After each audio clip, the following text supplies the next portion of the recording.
Nothing in life is humdrum. Art is a great thing, but it is not the greatest. The most important of all perceptions is the continual perception of cause and effect. In other words, the perception of the continuous development of the universe. In still other words, the perception of the course of evolution. When one has thoroughly got imbued into one's head the leading truth that nothing happens without a cause, one grows not only large-minded, but large-hearted. It is hard to have one's watch stolen, but one reflects that the thief of the watch became a thief from causes of heredity and environment, which are as interesting as they are scientifically comprehensible. And one buys another watch, if not with joy, at any rate with a philosophy that makes bitterness impossible. One loses, in the study of cause and effect, that absurd air which so many people have of being always shocked and pained by the curiousness of life. Such people live amid human nature as if human nature were a foreign country full of awful foreign customs. But having reached maturity, one ought surely to be ashamed of being a stranger in a strange land.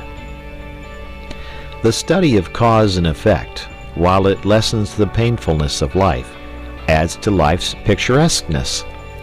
The man to whom evolution is but a name looks at the sea as a grandiose, monotonous spectacle, which he can witness in August for 3 shillings third-class return.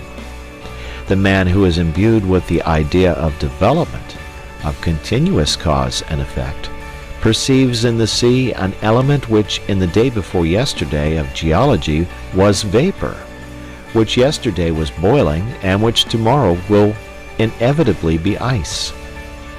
He perceives that a liquid is merely something on its way to be solid, and he is penetrated by a sense of the tremendous, changeful picturesqueness of life. Nothing will afford a more durable satisfaction than the constantly cultivated appreciation of this. This is the end of all science. Cause and effect are to be found everywhere. Rents went up in Shepherd's Bush.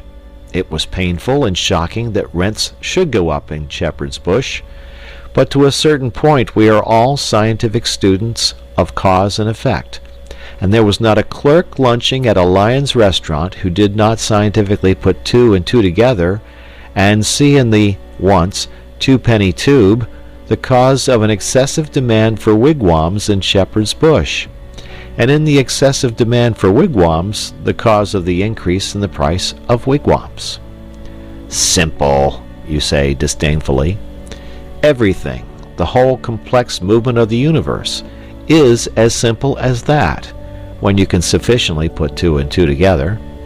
And, my dear sir, perhaps you happen to be an estate agent's clerk, and you hate the arts, and you want to foster your immortal soul, and you can't be interested in your business because it's so humdrum. Nothing is humdrum. The tremendous, changeful picturesqueness of life is marvelously shown in an estate agent's office. What? There was a block of traffic in Oxford Street. To avoid the block, people actually began to travel under the cellars and drains, and the result was a rise of rents in Shepherd's Bush. And you say that isn't picturesque? Suppose you were to study, in this spirit, the property question in London for an hour and a half every other evening. Would it not give zest to your business and transform your whole life?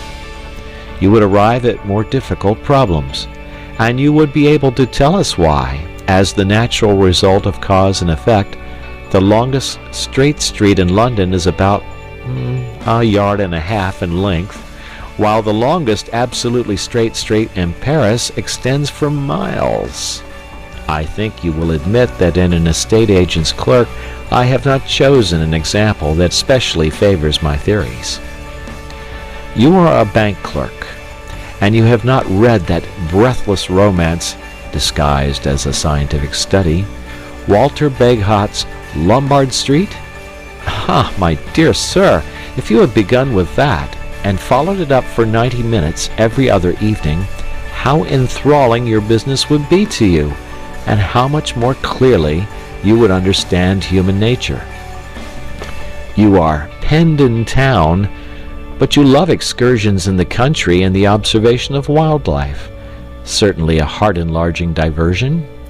Why don't you walk out of your house door, in your slippers, to the nearest gas lamp of a night with a butterfly net, and observe the wildlife of common and rare moths that is beating about it, and coordinate the knowledge thus obtained, and build a superstructure on it, and at last get to know something about something? You need not be devoted to the arts, not to literature, in order to live fully. The whole field of daily habit and scene is waiting to satisfy that curiosity which means life, and the satisfaction of which means an understanding heart. I promised to deal with your case, O man who hates art and literature, and I have dealt with it. I now come to the case of the person, happily very common, who does like reading. End of chapter.